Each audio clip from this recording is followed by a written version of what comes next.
Olá a todos, sejam muito bem-vindos a mais um episódio dessa temporada deliciosa aqui do Papo é Sesc. Eu sou Paulo, tava com saudade inclusive aqui dos nossos estúdios.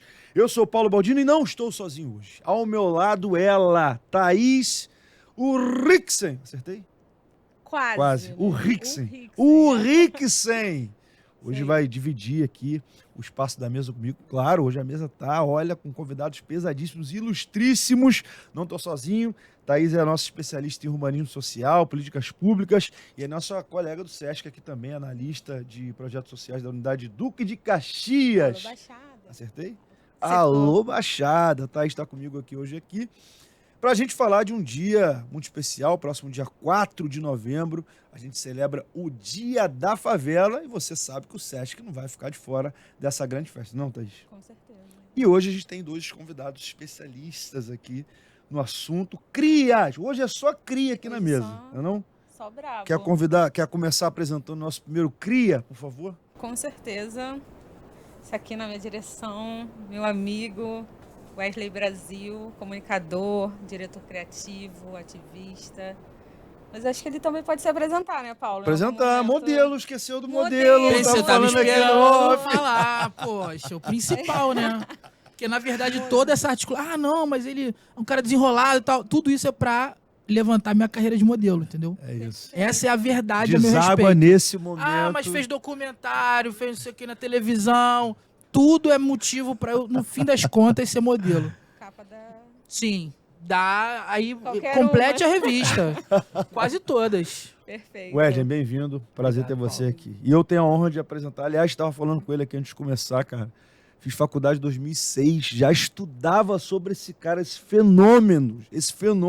René Silva, jornalista, ativista, empresário e fundador do jornal Voz de Comunidades. É um prazer te receber aqui, meu camarada. Carioca como eu, a gente vai falar muito aqui sobre esse dia da favela, dia tão importante. Obrigado, viu, pela tua presença aqui, irmão. Obrigado a vocês pelo convite, fico honrado, né? Acho que o Dia da Favela é um dia não só de celebração, mas também da gente debater, de discutir, de levantar as nossas posições. Então, eu estou aqui para provocar também, participar desse papo. Aliás, quem diria que um dia a gente ia vir comemorar o dia da favela, né, Renê? Wesley e Thaís, quem diria que um dia a gente ia normalizar isso, né, Renê?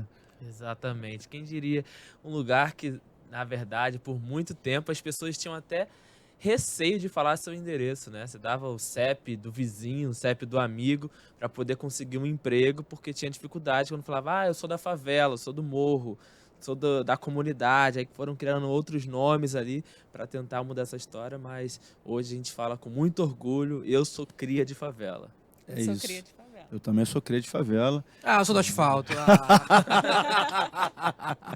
Olha aqui, eu queria só que vocês se apresentassem rapidamente aqui. Lógico que a gente fez aqui uma bio super curtinha, mas vocês têm muita história para contar. Começar com o Renê, então, contar um pouquinho, Renê, um pouquinho da tua história, como é que você começou. Falei aqui, rapaz, 2006, 2007, já estudava sobre a tua vida, cara, fenômeno de jornalismo, comunicador nato. Fala um pouquinho da tua vida. Bom, minha história ela começa quando eu tinha 11 anos de idade, né? Eu estudava numa escola pública, ali no redores ali do Complexo do Alemão. E nessa escola pública existia um projeto criado pelo Grêmio Estudantil, que era o jornal e a rádio da escola. E a partir daí eu comecei a desenvolver um interesse muito grande de fazer parte daquele projeto. Mas eu era muito novo, eu tinha 11 anos de idade. E aí eu tentava, pedia, aquela coisa de sendo chato mesmo, pedindo. Até que em determinado momento os diretores, professores, alunos que faziam parte do Grêmio falaram, tá bom, vem participar. E aí eu fui. Nesse momento, quando eu resolvo participar do Jornal da Escola e consigo essa vaga ali, eu comecei a criar um senso crítico, observando muitas coisas que aconteciam dentro da comunidade e que ninguém me falava sobre, né? Quando eu abria os jornais da grande mídia, ligava a televisão, ligava o rádio, eu nunca via a favela sendo representada, eu nunca via a favela sendo mostrada de maneira positiva. O que está acontecendo ali dentro da favela? O que tem de bom ali? Sempre eram as mesmas pautas. Tráfico de drogas, mortes, né, violência. Invasão policial, era sempre... Invasão, operação policial. Sempre eram essas mesmas pautas que a gente via nas mídias tradicionais. Então eu falei, eu quero mostrar uma outra favela, uma outra realidade. Mostrar o que tem aqui de problemas sociais que ninguém está falando sobre, que a gente vive no dia a dia. E também que projetos sociais, que iniciativas culturais, de educação, de esporte existe aqui dentro e que ninguém está falando sobre também. E aí foi quando eu falei para a diretora, eu falei, quero criar um jornal agora para dentro da minha comunidade. Eu tinha um jornal da escola, eu falei, eu quero fazer um para dentro. E aí a diretora deu todo o apoio e suporte, né? Porque nessa época, 2005, olha só, quanto tempo faz aí, né? 18 anos atrás. Não existia, eu não tinha condições de ter um computador. O computador nessa época era R$5.000. E R$5.000 nessa época era muito mais dinheiro do que é hoje em dia. Se hoje em dia 5.000 já é muito, naquela época era muito mais. Então era praticamente impossível ter um computador ali em casa. E aí eu usava o computador da escola. Eu ia sempre no horário oposto, eu estudava de tarde, eu ia mais cedo para a escola, ficava lá o dia inteiro na escola, usava a sala de informática, computador. Então meu primeiro acesso à tecnologia foi dentro da escola, que me possibilitou entrar nesse mundo virtual, entrar nesse mundo da comunicação e fazer o Voz acontecer. E aí surgiu o Voz das Comunidades. É Que história. incrível, Muito incrível. bom. E não canso de repetir, cara. Realmente, o curso que eu fiz de jornalismo já estudava sobre esse fenômeno que nascia ali no Complexo do Alemão e que a gente já falava um pouquinho sobre um pouquinho da tua história, as vozes de comunidade do René Silva também. O Parabéns. René foi um cara assim que abriu portas para muitos comunicadores de favela, assim.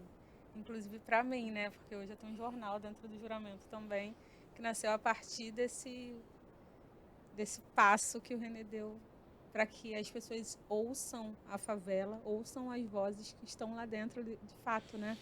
Numa época que não tinha rede social, né? Isso Você não aí. tinha rede social, não tinha Instagram. Hoje em dia você tem fala não sei o quê, fala não sei o quê, fala comunidade, fala todas as comunidades. Nasceu numa época que não tinha essa interatividade, né? E digital, né, cara? Então era no Exato. impresso, era no papel impresso e tal. E começou com papel e começou com aquela coisa assim, eu não tinha uma tiragem tão grande. Né? As primeiras edições eu me lembro que foram tipo 100 exemplares no máximo. E aí eu consegui entregar para 1, 2, 3 ruas ali ao redor e consegui atingir um público da comunidade. Com o passar do tempo o jornal foi crescendo, foi ampliando e aí a tecnologia foi avançando e aí eu comecei a entrar também nesse meio da internet, enfim, aí comecei a amplificar essa voz das comunidades e inspirar, né, como você falou, Thaís, inspirar outras vozes de outras favelas para que as suas vozes possam cada vez mais ser ouvidas. Muito bom. E o Wesley, como é que começou a carreira de modelo? Fala um pouquinho pra gente como é que começou. Hoje eu desfilo, não. Desfilo pelas ruas de São João de Meriti. O meu rolê é bem semelhante, assim, ao início do René também. Eu tive um jornal na escola, mas o propósito era um pouco diferente, né? O trabalho do René era um trabalho super sério. E o meu jornal na escola se chamava Abrindo o Zíper. Ele tinha também, uma pegada mais cômica, tinha uma pegada bem cômica. Eu sempre acreditei no infotenimento, na coisa de ensinar divertindo, se divertir aprendendo, enfim, né? Então, o jornal da escola tinha essa pegada desde o início. Legal. E era legal porque a diretora do colégio era muito mal-humorada, ela era muito nervosa. E eu consegui, com aquele papinho, né, cria de São João, pelo amor de Deus. Quebrou na ideia. Cresci vendo meu pai negociando coisa na Feira da Pavona, irmão. Porque assim, eu falei que eu sou do asfalto, só que é o seguinte, né? A Baixada Fluminense é uma outra vivência. É um pouco diferente o perfil de quem mora no asfalto, na pista, na Baixada Fluminense. Que também tem favela. A gente vai falar disso também, das favelas da Baixada Fluminense. Algumas eu conheço bem e tal. Então, crescendo com essa vivência, papinho na diretora, ela passou a bancar o jornal do colégio. A primeira edição do jornal tinha um pôster desenhado dela, igual uma doida, e ela se amarrou, assim. Então, eu já comecei... Ela comprou o barulho. Entendeu? Então, eu tive esse apoio no colégio pra fazer meu primeiro projeto de comunicação. Só que, cara, é o rolê do pobre clássico, né? Você tem que pagar contas. Eu lembro que meu pai chegou a me botar numa oficina de mecânica pra poder ganhar dinheiro, aprender a mexer em carro e tal, carburador, que nem se usa mais nos carros, né? Verdade. Só que eu entrei pro mercado publicitário como diretor de arte. Em algum momento, ali por volta de 2006, eu criei o site da Baixada. Ele não é o maior portal, não é o mais e tal, só que eu gosto do posicionamento que o site da Baixada é o site mais legal sobre a Baixada Fluminense. Saca? A gente tem espaço para todas as vozes falarem, para todo mundo dialogar, a gente fala da cena cultural do território. Então, em 2006, começa com uma ansiedade que eu tinha de falar sobre esse lugar. né? É um perfil muito diferente. Apesar de a Baixada Fluminense estar aqui do lado da capital carioca, a gente olha muito mais, talvez, para as comunidades do Rio e esquece de olhar para o que tem do outro lado da linha vermelha. Né? Então, assim, existe vida além do túnel Rebouças, sim, mas depois do túnel Rebouças ainda tem a Avenida Brasil, assim. Depois da Avenida Brasil tem mais coisa. E ainda é metrópole do Rio. E aí, com o tempo, o site da Baixada, ele me fez conhecer mais gente no território, entender que o território tem várias peculiaridades. A gente não é igual São Paulo, que muda o sotaque a cada rua, né? Vai mudando. Né? A cada bairro tem o próprio sotaque, né? O próprio idioma. E enquanto você pega imagens de ruas em Caxias, você vai achar que é Nova Iguaçu vai achar que é Caxias, né? Então, eu comecei a entender esse território de 4 ou 5 milhões de pessoas e comecei a visitar as cidades e entender um pouco mais É um país, a fundo. cara. População de um país, cara. É um Uruguai. Quando o ministro da Cultura na época, o Juca, ele veio na Baixada Fluminense, ele cravou essa frase. A Baixada Fluminense é um Uruguai dentro do Brasil, né? Tanto em termos de território, assim, de tamanho, quanto de pessoas, né? E aí eu me apaixonei. Quando o amor veio, meu amigo, aí... Te flechou legal. Pô, eu me apaixonei pelo território, eu comecei a entender que havia beleza na senhorinha da minha rua que ficava olhando os carros passando. Sacou? Eu entendi que havia beleza naquele churrasco que meu pai fazia no sábado de tarde, depois de arrumar a casa, porque foi a vida inteira fazendo pequenos reparos na casa. Sacou? Eu comecei a entender a beleza de coisas tão pequenas, que pra gente são tão fúteis, mas que a galera da Sul, por exemplo, não tem esse privilégio de dominar as técnicas de gambiarra que a gente tem desde o início. Sacou? E aí eu fui por esse caminho com o site da Baixada, por volta de 2013, conheci René me inspirou muito a criar o meu próprio rolê com o meu nome, com o meu corre, do meu jeito, já que o site da Baixada fala de Baixada Fluminense, eu, como Wesley Brasil, converso com Metrópole Carioca e Brasil também. O sobrenome é Brasil, né, cara? Então é da parte de mãe, é real, não é nome artístico. Não é nome artístico? É real. Entendeu? Então, tô aí, assim, já fiz algumas collabs com TV Globo, com Voz das Comunidades, né, com algumas rádios, eu ocupo alguns espaços midiáticos e hoje eu vim ocupar essa mesa aqui junto com os meus amigos. Muito bom. Arrasou. Nossos convidados arrasam, né, Thaís? Aliás, eu queria perguntar para vocês, historicamente, queria até que vocês explicassem, por que é comemorado no dia 4, né? Tem um motivo, né, do dia 4 de novembro, a gente enaltecer esse dia da favela. Eu estava vendo aqui na pauta... Deixa eu só abrir um Google aqui rapidinho. A data comemorada aqui justamente nesse dia, porque 4 de novembro de 1900, um documento oficializado foi emitido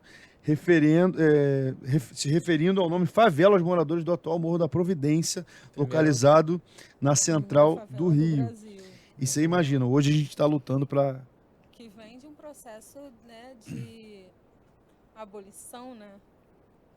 E literalmente de abolição. Literalmente. Então, assim, você pega aquelas pessoas, você joga num lugar, fala assim, sobrevivam aí agora, façam o corre de vocês. E se a gente for parar para pensar nisso, assim, quando chega a partir de hoje, esse espaço aqui onde estão essas pessoas, né, ex-escravizados, enfim, que continuaram no processo de escravidão, você pensa que a gente vive ainda isso muito dentro das favelas, né?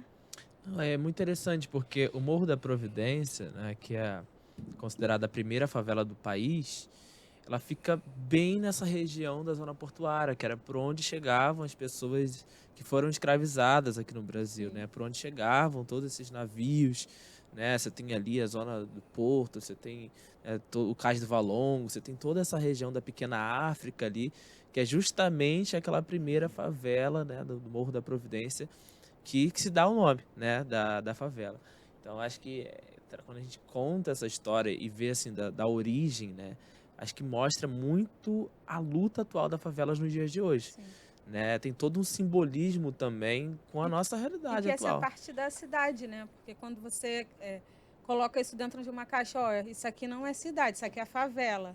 Mas, assim, favela não é cidade, favela não é está dentro, está inserido dentro do processo. Exatamente. Né? Exato. Então, assim, favela é cidade. Favela é cidade, favela é território, favela está construindo muita coisa. E a favela que faz a cidade acontecer, né? Exatamente. A favela que constrói a cidade, a favela faz a cidade acontecer, faz esse movimento todo, né? A gente viu isso muito durante o período da pandemia, né? Que sem a favela a cidade não funciona. Todas as outras coisas não funcionam. Não funciona no metrô, não funciona o ônibus, não funciona o trem, não funciona os prédios da cidade, não funciona a casa da madame na Zona Sul, não funciona nada na cidade, não funciona o país.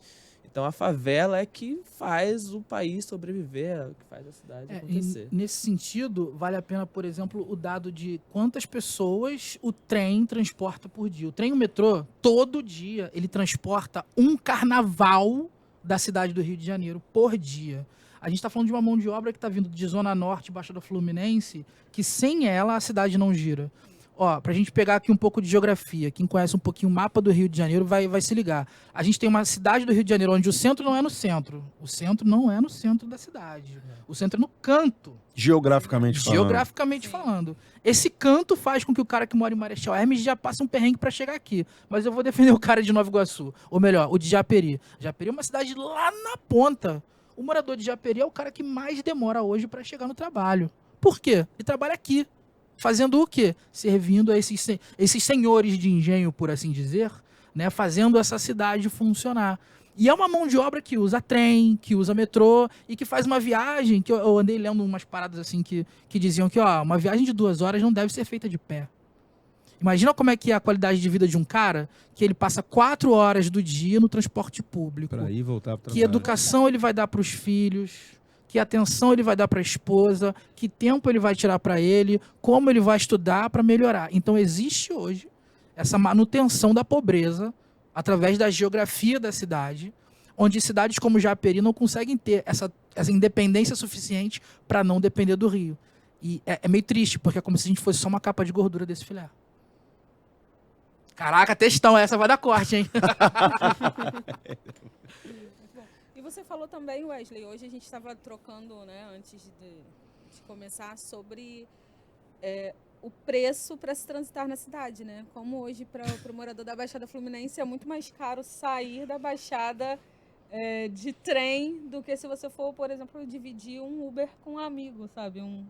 A gente fez uma análise no site da Baixada, quando a Supervia anunciou... Desculpa, Supervia. Não peço desculpa a Supervia. Não tem como pedir desculpa a Supervia.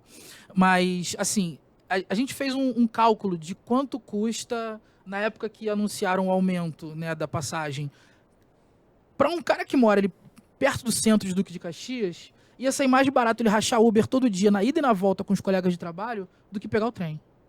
E aí, com esse raciocínio, né, o próprio transporte público incentiva ao uso do carro. Exatamente. Incentiva para que tenha mais carro na rua. Porque Poluente.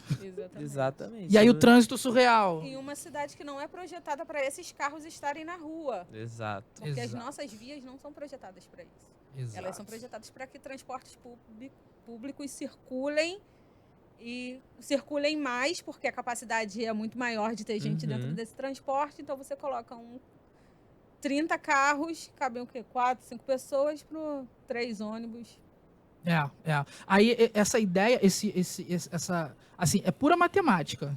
O que eu vou pagar? Por que eu vou pagar, sei lá, R$7 no trem se eu posso rachar com os amigos uns 6,50 ou 5, ou 7 mesmo? Vou jogar pra cima, 8, pra ir sentado no ar-condicionado no Uber. No conforto. No conforto. Se a outra opção é ir em pé, apertado no meio das pessoas, pra chegar mal-humorado, e aí eu volto àquela matemática que eu fiz do cara de Sem Japeri. contar, de repente, o carro te pegando na porta de casa, você, de repente, tem que andar um bocadão para chegar na estação, né? Mais perto da tua casa e não te é... deixando no local, exatamente onde você quer. Você não precisa parar, por exemplo, para fazer baldeação, para pegar um outro, porque você já pega o trem lotado, e você vai pegar o metrô lotado, que já vem lotado lá da Pavuna, né? Que já sai Renan lotado. falou, o próprio transporte público te incentiva a usar o teu carro. É uma coisa realmente não... Queria perguntar para vocês o que mudou, cara, assim. Ele começou muito jovem, 2005, o Wesley um pouquinho mais tarde, mas muita coisa mudou nesses 10 anos. Com 26 anos, irmão. Digo assim, no teu trabalho, na tua comunicação, como profissional, o que você acha que... Como é que mudou a tua vida ao longo desses anos aí? Forma de comunicar... quando eu olho para esses 18 anos, né, de trabalho com voz das comunidades, eu vejo que tem um avanço muito interessante, assim.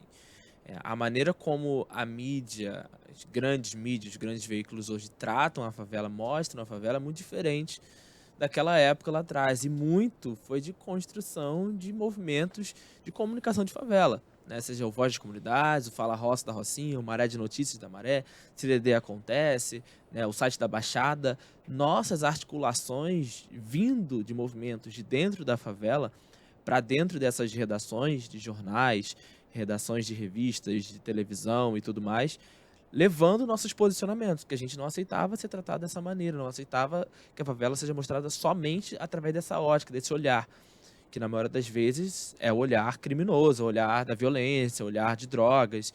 E favela não é isso. Favela é muito além disso tudo. A gente tem muitos projetos sociais, culturais, a gente tem iniciativas importantíssimas que acontecem ali dentro, de inovação, de tecnologia, e ninguém está falando sobre. De circulação de dinheiro, né, Exatamente, cara? a economia da favela, né? Tem os dados do Data Favela, super recomendo, inclusive, o livro da CUFA, Um País Chamado Favela, o Celso Ataíde escreveu junto com o Renato Meirelles, com os dados, né, do Data Favela, mostrando qual é hoje o consumo da favela no Brasil de modo geral, né? E o que a favela quer consumir? Como que a favela quer consumir, né? Qual o desejo de consumo das pessoas da favela? Às vezes as pessoas não estão sonhando nem com a casa própria porque ainda está difícil de alcançar, mas estão sonhando já de ter a televisão. Eu não vou conseguir ter a casa agora, mas eu quero ter uma televisão de última geração, eu quero ter um celular, eu quero... Então, assim, qual é a tendência? O que está acontecendo? Então, eu super recomendo esse livro, inclusive, para todo mundo aí, Um País Chamado Favela, do Celso Ataíde e Renato Meirelles, no qual a gente tem muitos dados, muitas informações falando sobre a realidade da favela e que pouquíssimas pessoas conhecem, né? Inclusive marcas desconhecem. Então, acho que quando se tem acesso a essas informações, muitas empresas, inclusive, podem encontrar ali oportunidades de ativação de marca, né? De marketing, de como elas conseguem falar com esse público, que é o seu público consumidor final também. Eu tava aqui... Eu gosto muito de filme, Renê e Wesley, Thaís. Eu gosto muito de filme, eu acho que a arte consegue me atingir de certa forma. O Renê deu a dica do livro, assim, eu gosto muito de ver filme, séries. Renê tá falando da importância da mídia, né? Hoje em dia você vê programa de TV que sobe o morro para fazer uma gravação de um samba, num sábado, novela passada com o contexto da realidade da comunidade. Como é que vocês veem o filme, assim? 2 filmes brasileiros, assim, que são muito famosos internacionalmente, que é o Cidade de Deus e o Tropa de Elite, por exemplo, que falam o Tropa de Elite até um pouco mais caricato com a questão da violência, da operação policial, mas a Cidade de Deus com aquele contexto histórico de construção. Como é que vocês enxergam esse impacto do cinema também pela ótica da comunidade, Wesley? Eu acho que esses 2 exemplos são muito bons, inclusive, para corroborar isso que o Renê falou. Assim, são filmes que têm um roteiro ótimo, assim, cinematograficamente falando. São espetaculares, assim. Quem acha esses filmes ruins, de forma geral, é maluco, né? Mas são bons exemplos desse recorte da violência. É a favela e o subúrbio vendendo violência, né? Principalmente no caso da... Eu perguntei justamente por isso, entendeu? Porque de fato, parece que se ganha dinheiro vendendo violência, pois entendeu? Então eu tô, sabe, como é que é aquela fala do Leandro Firmino, né, do Zé Pequeno, né, tem falas clássicas que estão diretamente associadas à violência que entraram para a cultura brasileira. Entrar no vocabulário do brasileiro de uma forma. Assim, e, cara, a gente que é carioca, o carioca é um meme constante, né, cara? A gente é fábrica de meme, uma conversa nossa rende meme pro Brasil inteiro a qualquer momento. Né? Esses 2 filmes são bons exemplos disso mesmo.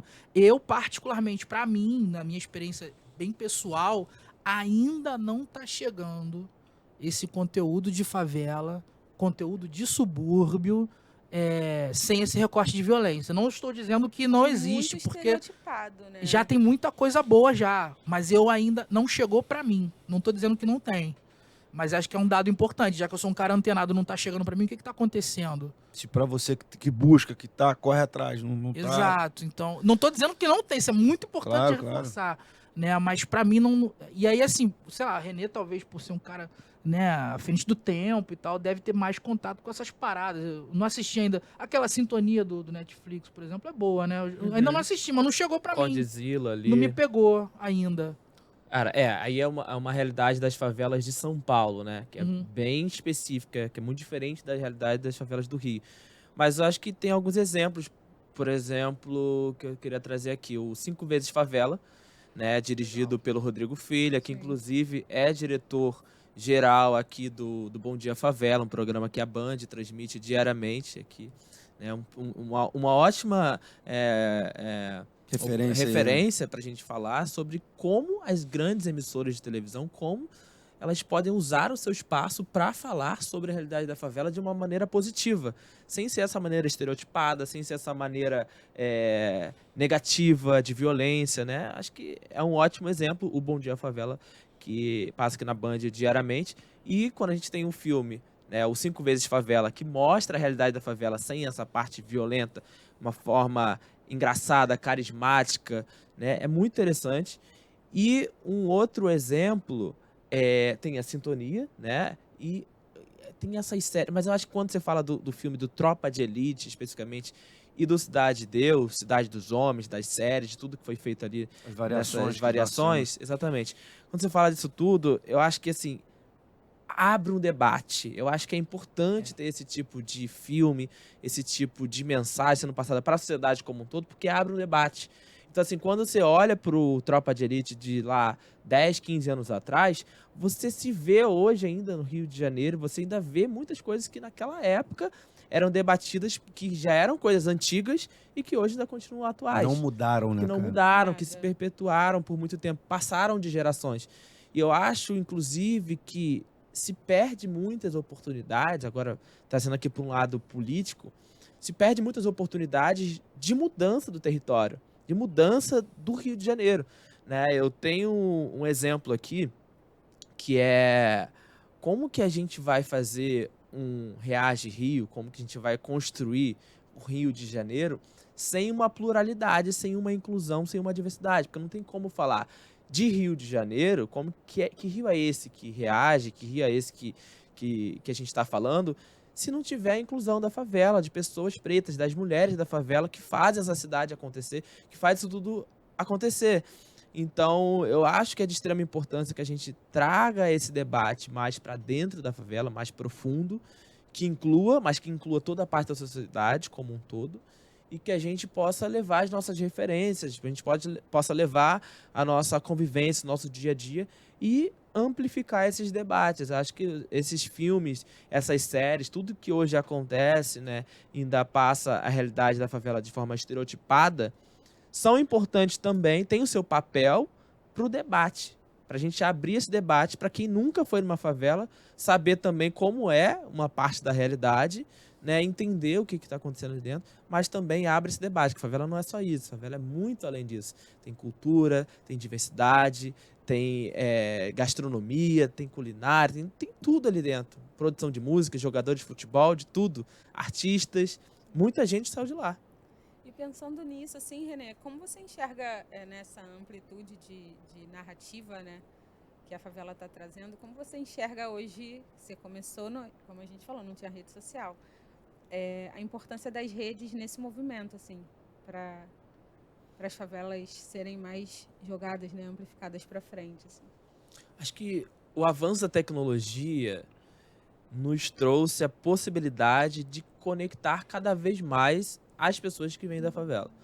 Então hoje eu tenho conexão com várias pessoas de favelas daqui do Rio que eu nunca tive a oportunidade ainda de ir, mas que mantém uma conexão há muito tempo. A gente já se viu, já se trombou, mas não necessariamente consegui ir nessas favelas, mas conheço a realidade da favela, acompanho através das redes sociais, porque hoje praticamente qualquer pessoa que mora na favela pode criar o seu próprio veículo de comunicação. Você pode ter a sua própria rádio, seu próprio jornal, você pode criar uma rádio online, você pode criar um jornal online, cria uma conta no Instagram, no TikTok, no Twitter, em qualquer plataforma que está disponível e de graça.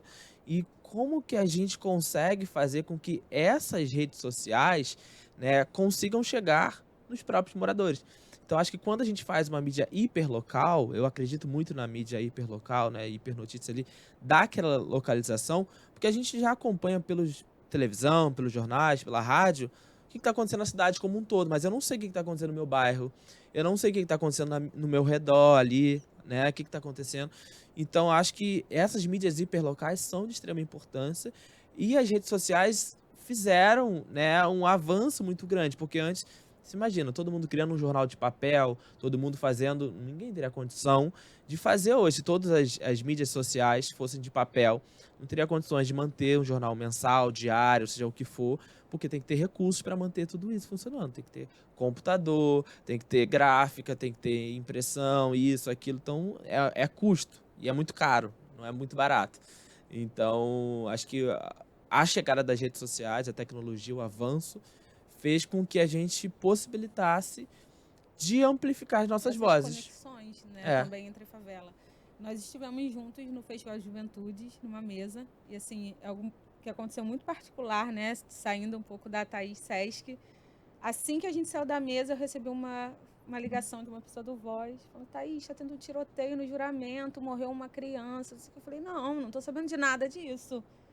E aí uma amiga que estava lá com o grupo falou assim: não, aconteceu, e o irmão do menino que foi no grupo junto com a gente é a pessoa que morreu. Eu falei: gente, para, assim, no meio do festival de juventudes, que a gente está falando de direitos, né, de ter o direito de permanecer vivo, você para assim, cara, um jovem acabou de ser assassinado na favela enquanto eu estava com 2 amigos ativistas, comunicadores, falando sobre isso. Então, assim, como essa conexão entre 2 veículos, né, puderam jogar essa mensagem, falou assim, ó, mais um dia de operação que não foi operação, mais um dia da favela sendo invadida no horário que a criança está indo para a escola, né, que os pais estão indo buscar, mais uma criança que morreu sem saber o porquê, que não olhou, sabe, não, morreu, acabou a vida, acabou a família, acabou tudo, e a gente... Tem um efeito borboleta nisso, né? Porque quando tem uma operação de grande porte na cidade do Rio de Janeiro, as comunidades na Baixada Fluminense ficam também polvorosas, né? Porque para onde esses criminosos vão se esconder? Para onde eles vão correr? Tem um divisor de águas enorme, que é 2016, em que eu lembro que eu podia chegar de madrugada em casa. Eu cresci brincando na rua. Minha rua não tem mais criança brincando, assim. Eu já não vejo mais criança brincando no asfalto lá na minha área e tal, né? As coisas mudaram. Então, por exemplo, muito se fala sobre os grupos de extermínio, Baixada Fluminense, nos 70, 80, né? Tem até uma música do Bezerra da Silva que ele fala, você precisa conhecer a minha jurisdição, um lugar que ocupa o meu coração. Mas dizem que o lugar é violento e tal, dizem que é barra pesada, mas isso tudo é intriga da oposição. Porque, na verdade, não era essa violência que se vendia. Nos grupos de extermínio, tem todo um rolê bem mais profundo aí pra gente conversar. Só que de 16 pra cá, as coisas mudaram. A gente passou a experienciar uma violência de disputa de território que não existia. Eu passei a escutar uma coisa de dentro da minha casa que eu nunca tinha ouvido, eu não cresci ouvindo, que era o barulho do tiro. Eu nunca escutei um tiro na minha infância. E aí, depois já de um pouquinho mais velho, um pouquinho só, aí eu passei a ouvir. Então, tem um efeito borboleta. O que acontece na favela do Rio repercute na metrópole carioca. É importante a gente pensar metrópole. São Gonçalo também, Niterói, Japeri, Seropédica, São João de Meriti, Nilópolis, né? Agora, voltando um pouquinho naquele papo das coisas legais de favela, acho que é legal a gente mencionar que a gente contribui com, tanto eu quanto o Voz, o Renê, a gente contribui com uma iniciativa da TV Globo, que é o Comunidade RJ, que tenta resgatar essas histórias legais de território, de falar de cultura. Eu apresentei uma reportagem, cara, muito legal, contando a história da Praça Gil, que é a praça do meu bairro, onde eu aprendi a andar de bicicleta. É uma praça que impacta a vida de milhares de pessoas. É tipo um morador que apresenta, o próprio morador apresenta, né? Eu e o seu Edivaldo, até hoje Relíquia. acho que esse era o Relíquia. Paulo, o Wesley produzido muitos conteúdos para a Baixada Fluminense, para o Sesc também. É mesmo, cara? Tem Fala feito pra gente aí muitas disso. coisas legais. Pois é, eu sou, assim, agora eu vou me apresentar de verdade, né? Eu sou de Ele não é São João. modelo, ele não é Ah, modelo. não sou modelo. Ah, não. Eu sou de São João de Meriti. E o meritiense talvez mais famoso do Brasil é o Paulinho Gogó. Irmão, eu sou da terra do Paulinho Gogó. Eu cresci andando de bicicleta ali pela área da Venda Velha. Então, literalmente, eu sou da terra de que quem não tem dinheiro conta história. Literalmente. É literal. Então, Gostei desse eu literal. literalmente ganho dinheiro pra contar história hoje em dia. Eu faço trabalhos com algumas marcas e tal. E o meu trabalho é contar história. Estão gostando, então beleza, vamos continuar, sabe? E aí eu tenho resgatado algumas histórias de território, lugares. Recentemente eu fiz um vídeo. E assim, não só com o Sesc, mas eu também faço de forma independente. Tem meu parceirão BH, alô BH, você é o cara. BH Drone. Ele transforma um iPhone num drone, cara. BH é incrível. E aí ele. Gambiarra, né? Demais. O cara é de Coelho da Rocha, É irmão. inato, Pô, já nasce com dom Coelho da pra... Rocha é muito bravo, tem que conhecer Coelho da Rocha. Terra que o João Cândido escolheu pra morar, inclusive, né? História. Aí o BH ele sai comigo, a gente pega o meu carrinho lá, e aí, assim, tem alguma marca apoiando a gente? Normalmente o Sesc, que mais apoia a gente. Pô, que legal, cara. E aí, hoje não tem marca, então vamos assim mesmo. Recentemente a gente contou a história do sítio, o sítio Carioca, que tem uma ligação com o Arco do Teles. Arco do Teles é um lugar famoso no centro do Rio. Sim, Esse turístico, Teles, né? Exato. O Teles é sim de Vilar dos Teles, família Teles. A gente conta umas historinhas legais e tal. Porque, mano, é uma forma de preservar a memória da comunidade, né? Também, né? Sim. De vocês. E nativos. encontrar o orgulho, né? A gente fez agora recente um Reels junto com o Sesc, foi a unidade de São João, aniversário de São João de Meriti e Nilópolis. As duas cidades se emanciparam no mesmo dia. E a gente vai brincando com qual lugar tem, assim, em São João tem isso, em Nilópolis tem isso, né? Aí eu brinco aqui, quem nunca gastou um dinheiro na Rua da Matriz, em São João. Muito legal. E em Nilópolis tem o Parque do Jericinó, muito mais legal do que a Quinta da Boa Vista. Desculpa, eu sou bairrista. Muito legal, muito legal. Eu queria perguntar pro Renê se ele estava falando de tecnologia, dessa mudança, se foi essa tecnologia, meu irmão, que te aproximou de Xuxa. Quero saber como é que foi isso aí que você levou, ninguém mais, ninguém menos do que Xuxa, meu amigo. Como é que foi esse papo, essa aproximação? Foi via Instagram? Como é que foi isso aí? Conta pra gente. Cara, isso é São algo... baixinhos. dos baixinhos e dos altinhos. Altinhos também. Não, isso é muito engraçado, porque eu me aproximei da Xuxa no ano passado, durante o período da eleição, que a gente sofreu muita fake news, desinformação, e aí a gente tinha um boné, né, do CPX, que é um boné do território do Complexo do Alemão, e aí, com vítimas de tantas fake news, esse boné, a Xuxa falou, eu quero usar esse boné também, eu quero botar ele nas minhas redes sociais, quero tirar uma foto. E aí ela tirou uma foto e falou, gente, CPX significa complexo, é a abreviação de Complexo do Alemão. Ponto. E aí, enfim, daí a gente começou a amizade, e aí nos falamos durante todo esse período, fomos conversando. E quando foi em maio, mais ou menos, desse ano, ela falou, Renê, eu quero muito ir no Complexo do Alemão, quero conhecer, vocês vêm falando comigo já há muito tempo para eu ir lá visitar, e agora acho que chegou o melhor momento.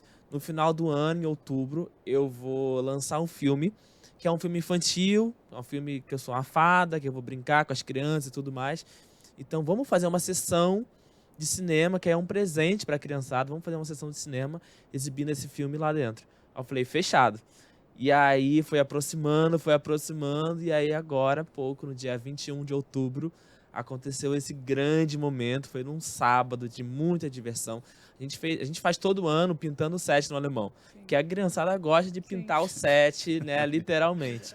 E aí a gente fez uma sessão de cinema e assim foi uma emoção muito grande, primeiro porque tinham muitos fãs da Xuxa, assim, adultos, dos pais, das crianças, né? Então teve uma emoção assim múltipla, não só dos baixinhos, das crianças atuais. E ao mesmo tempo também, um outro fato muito curioso, porque quando a gente anunciou, muita gente falou assim, mas os adultos que são os fãs da Xuxa, não as crianças. E as crianças choravam, as crianças ficaram loucas, eufóricas, gritavam, né? As crianças fizeram uma festa gigantesca. Então, assim, pelas imagens, né, que estão nas redes sociais, as pessoas conseguem ver a emoção das crianças, assim, quando ela pega a menina no colo, a menina começa a chorar, quando ela vai lá na vacinação. Então, toda essa ação foi muito importante, principalmente para a gente passar essa mensagem de que criança na favela é para brincar, criança é para se divertir, criança é para participar desse momento de pedagógico, de educação, de educacional, esportivo, e não, né, como a gente tem, infelizmente, noticiado em vários momentos do Voz de Comunidade, como o próprio levantamento do Fogo Cruzado mostrou que esse ano mais de 60 crianças já foram baleadas, né, não necessariamente morreram, mas que foram baleadas aqui no Rio de Janeiro. Então, a gente tem muitos dados de crianças que estão sendo vítimas da violência e a gente precisa levar diversão para essa criançada. E aí a Xuxa juntou, uniu essas forças aí e fizemos uma festa gigantesca. Tenho certeza que esse estúdio inteiro aqui hoje, Thaís, em algum momento da vida foi atingido por uma música, um clipe, um filme, alguma coisa de Xuxa. Festinha parabéns. de aniversário, parabéns nosso, é da Xuxa. Um filme que a gente, meu irmão, é impressionante. Realmente a força que artista tem de somar. Renan, você tem noção, cara, assim, sem vaidade, sem moral, mas você tem noção, cara, da tua importância para a tua comunidade, assim, cara, que passa, assim, da geração que você, assim, dos amigos que, enfim, foram nascidos e criados com você, tem noção da tua importância, da tua força para a comunidade, como você leva holofote, mas um holofote, assim, positivo, de você realmente ver o outro lado da moeda, de não ser só violência. Tu tem, já, assim, eu não sei nem se eu consegui construir a pergunta, mas eu queria saber se você tem noção dessa tua importância para a tua comunidade, cara. Cara, acho que assim, noção, a gente tem um pouquinho ali, né, pelo reconhecimento, né, que acaba acontecendo dentro e fora da comunidade, mas eu acho que a minha principal missão ali dentro da comunidade, e que eu tenho conseguido cumprir de uma certa forma, é levar esse lado positivo, é mostrar na mídia. Então, quando repercutiu na mídia, são em todos os jornais, em todos os lugares, Xuxa visitou o Complexo Alemão, a convite do Voz de Comunidades, a convite do jornal.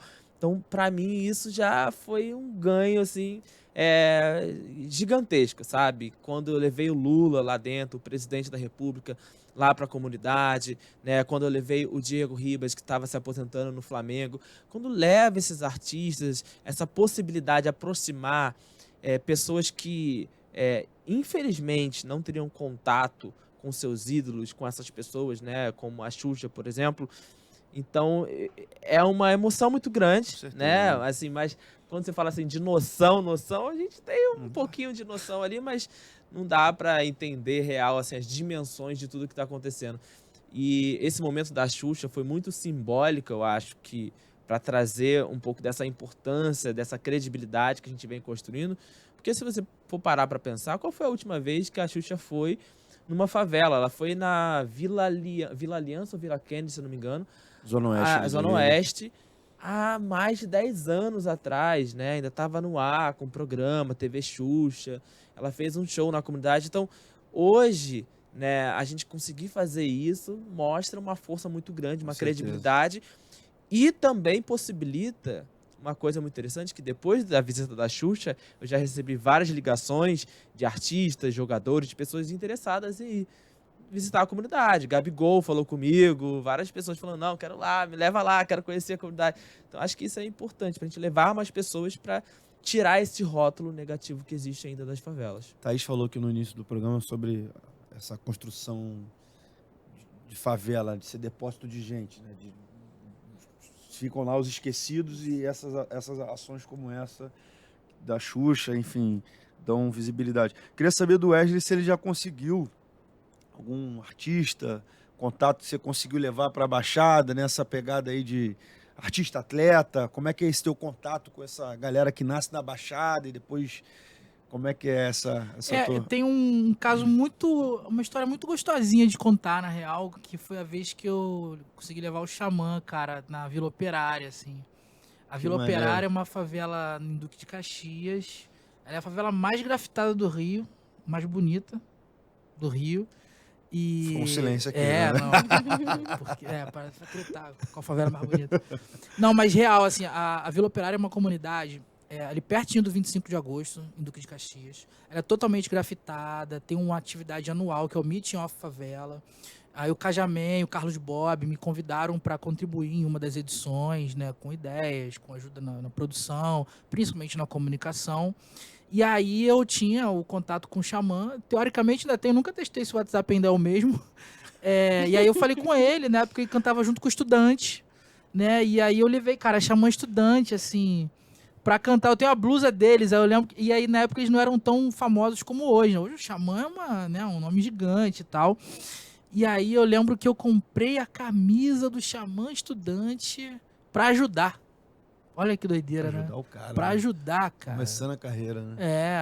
E aí eles fizeram um show, foi lindo, comunidade lotada, maior galera e tal. Mas o meu trabalho, ele é um passo atrás, assim.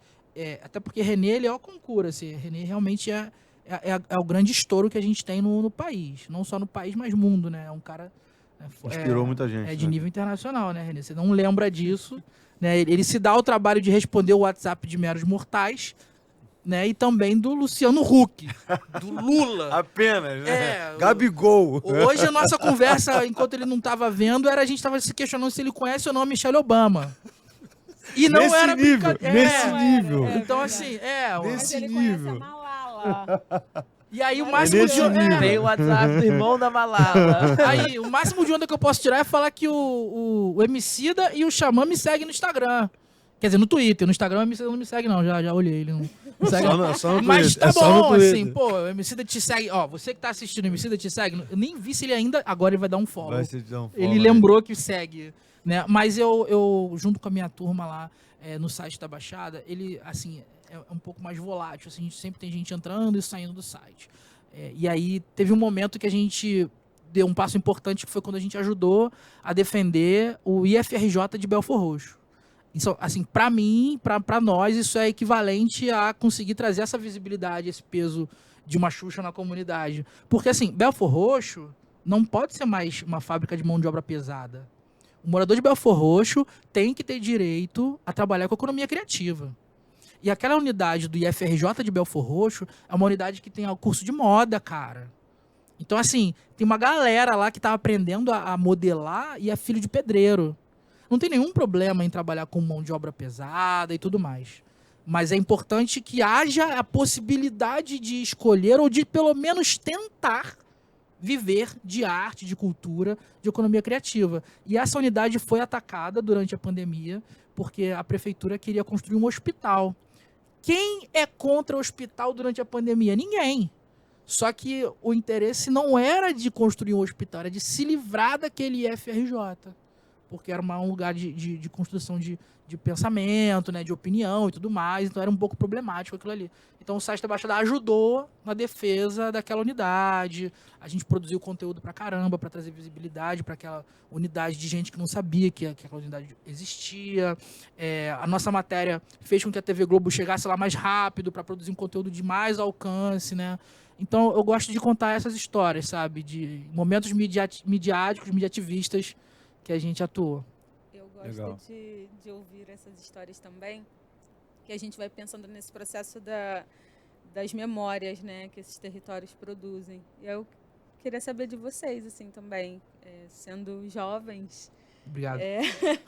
como vocês entendem esse processo de resgate de memória, de envelhecimento desses territórios e de apagamento das histórias? Como a gente pode, de repente, criar, né, estratégias para que esses locais se tornem grandes museus de memórias afetivas ou sociais, políticas, enfim. Excelente essa pergunta. Pergunta bonita, né? Dá vontade de, tipo, a pergunta ser a resposta. Né? Eu vim dar um nome, vocês estão pensando o quê? entregou tudo. Maravilhosa isso. Olha, quando eu olho pra favela, assim, de fato eu vejo como um museu, assim, com um retrato do Brasil.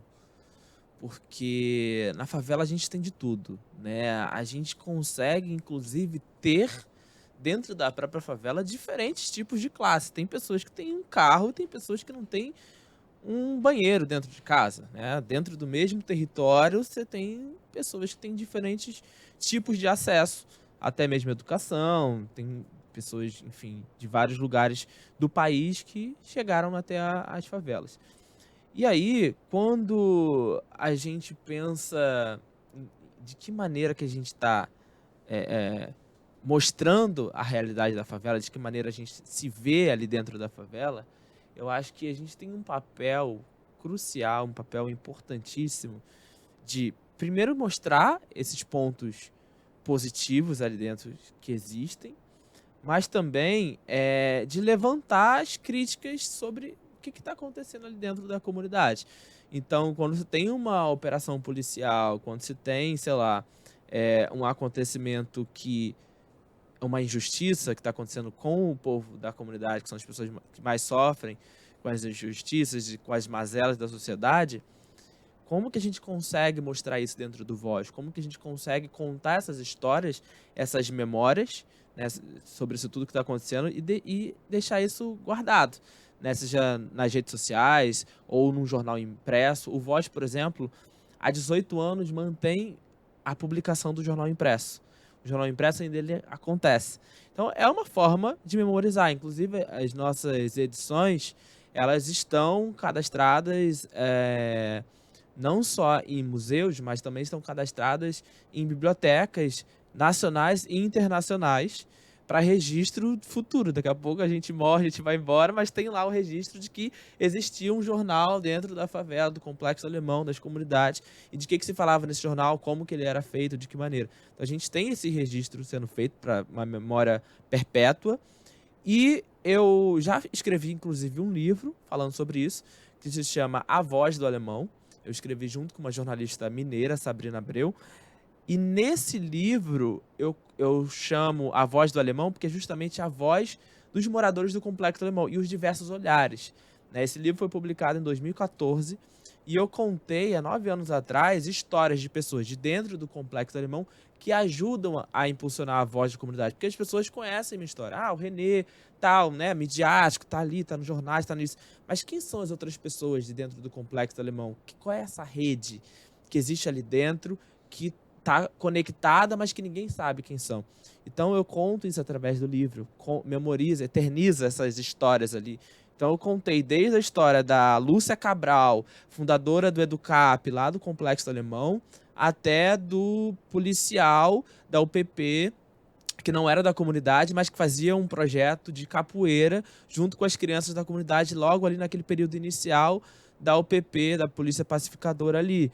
Então, contando várias dessas histórias para eternizar isso tudo. Então, o Voz faz isso, a gente tem esse arquivo, essa memória, né, seja no jornal impresso, nas redes sociais, que acho que é a melhor maneira da gente guardar todas essas vivências que a gente está ali no dia a dia e por muitas das vezes acaba passando despercebido. Mas a gente tem, inclusive tem historiadores junto com a gente que ajudam a gente a contar essas histórias. E contar a partir da perspectiva da favela, né? Não vindo alguém de fora, assim, ei, tô aqui Nosso pra próprio falar, olhar, exatamente. tô aqui para contar a minha história, beleza que vocês estejam junto com a gente, mas a gente também quer contar. Não ter alguém contando, Não né? ter alguém contando pela gente, isso é Importante. importante. Não, inclusive, eu tenho histórias, assim, trazendo um pouco aqui pro lado do Sesc, eu tenho muitas histórias ali junto com o Sesc de Ramos, né, que é a unidade mais próxima ali do Complexo do Alemão, que é praticamente dentro do Complexo do Alemão, que é ali entre Morro da Baiana, Morro do Adeus, Morro do Alemão, é ali nessa redondeza.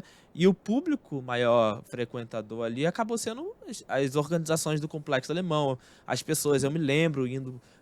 as primeiras vezes que eu fui ao teatro foi no Sesc, né, festa das crianças, aquelas festas todas, foi ali no Sesc, porque era o acesso que eu tinha ali mais próximo à cultura, entretenimento, à diversão, ainda criança, antes mesmo de ter o Voz, assim, eu criei o Voz com 11 anos, mas com 9, 10 anos de idade, o Sesc sempre foi esse canal ali de abrir a mente, né? Eu lembro que tinha a rádio do Sesc, que tinha a sala de informática já em 2004, 2013, já tinha esses acessos, e era um mundo, assim, que abria nossas mentes. E aí, com isso, eu fui participar, já com o jornal já acontecendo, eu fui participar ali do Redes Comunitárias, né, que era uma iniciativa muito interessante, é uma iniciativa muito interessante do Sesc, que já está completando aí 20 anos de atuação, que faz essa ponte, essa conexão, né? Para quem não conhece, Redes Comunitárias é um encontro de lideranças de favelas, né? Então esse eu tinha não só pessoas do Complexo do Alemão, como de outros territórios ali, dos bairros adjacentes, Complexo da Penha, Complexo da Maré, e muita gente se conectava, e cada um falava o que eu tenho e o que eu posso oferecer. E eu falava, eu tenho um jornal, que eu posso oferecer um espaço de publicação. E aí eu me lembro, eu tenho muito essa memória, que eu me lembro e falei assim, eu preciso preciso de papel para imprimir o jornal. E aí teve uma pessoa que falou, eu tenho uma gráfica, eu tenho isso, eu posso ajudar. E as pessoas foram se conectando e foram ajudando. Então, o Sesc faz parte muito da minha vida ali nesse início do jornal, fazendo conexões. Eu conheci a Lúcia Cabral ali, a Marisa Nascimento, que é uma organização ali do Nascimento para o Bem, que surgiu no Morro do Adeus. Várias organizações, várias pessoas que hoje eu conheço e mantenho esse contato ali no território do Alemão, eu conheci na unidade do Sesc de Ramos, que foi através da Redes Comunitárias.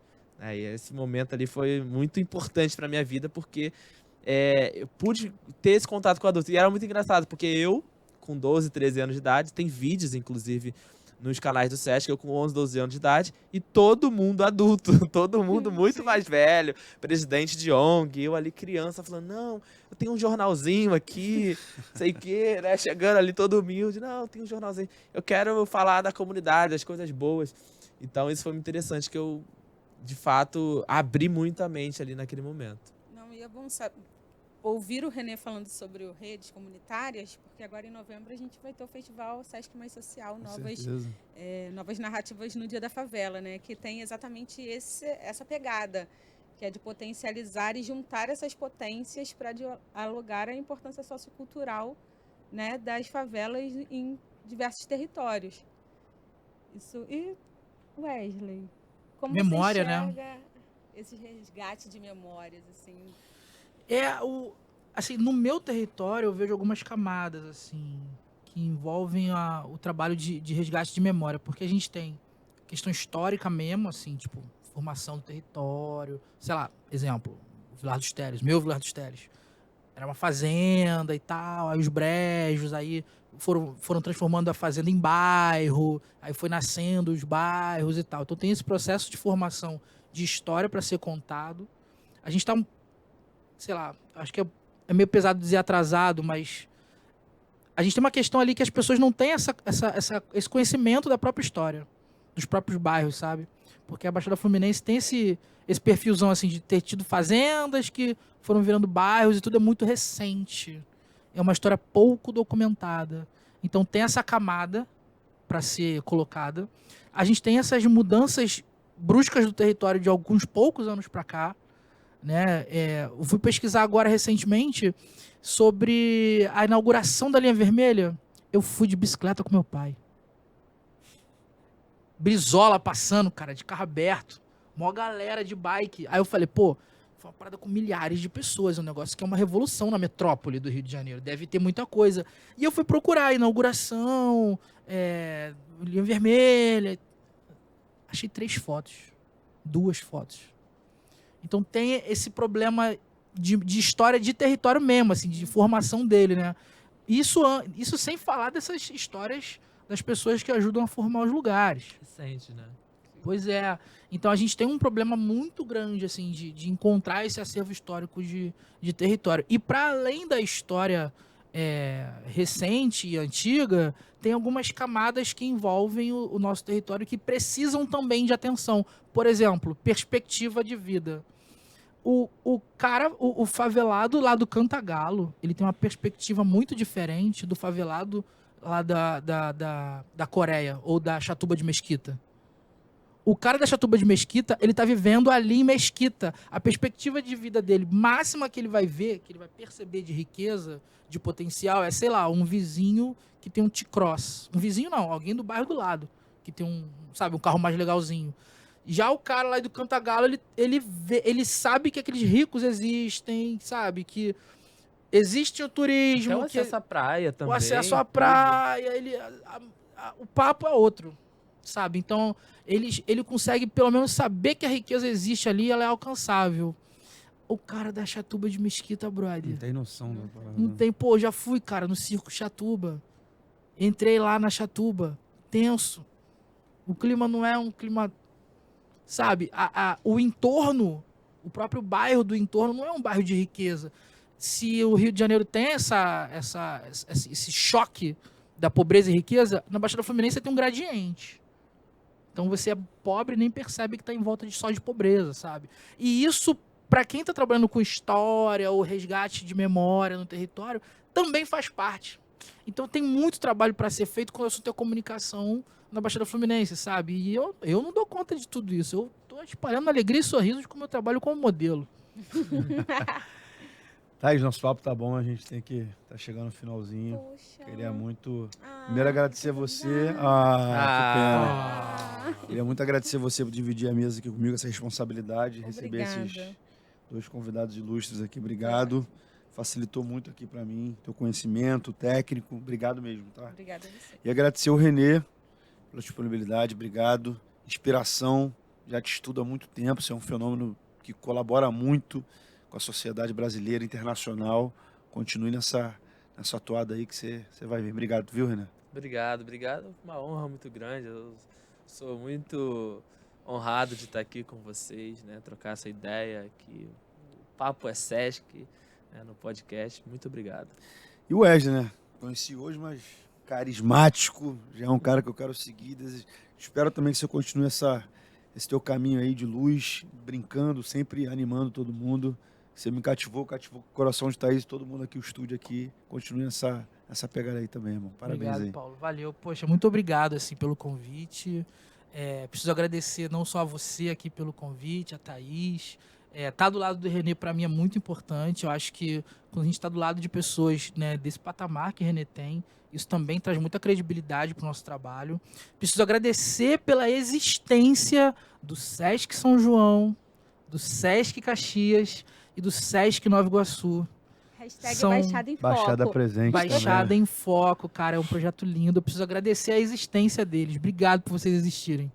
É isso. Thaís, obrigado também. Também quero agradecer o convite, foi ótimo estar com 2 pessoas que eu tenho muita admiração. Conheço o Paulo hoje, mas Nem parece. nem parece, rolou né? aqui um Best negócio, né? friend já de infância.